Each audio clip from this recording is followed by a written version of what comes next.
Hey guys, this is Dan with the Webaround, and today I'm going to be showing you guys how to set up your integrated stabilizer on your new Webaround. Let's get into it. The integrated stabilizer is used to push the top of the Webaround flush with the back of your chair. You can set the stabilizer before placing it on the chair or while on the chair itself, whatever is easiest for you guys. For this tutorial, I'll be showing you guys how to adjust it before placing it on the chair.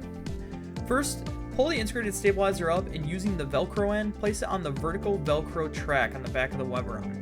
Some chairs may need it higher or lower, so find that spot that works best for you. Next, ensure when placing the unit on the chair that the flat piece is pushing on the back of the chair, which ensures that it's flush on the chair back. Once the Webaround is on the chair, check to make sure that the stabilizer is in place and you are done. The Webaround is all set and ready for you to use. If you have any other questions about your Webaround unit, feel free to reach out to us via email, direct message us on social media, or check out our website tutorials. We're happy to help. Thank you so much for watching and have a great day.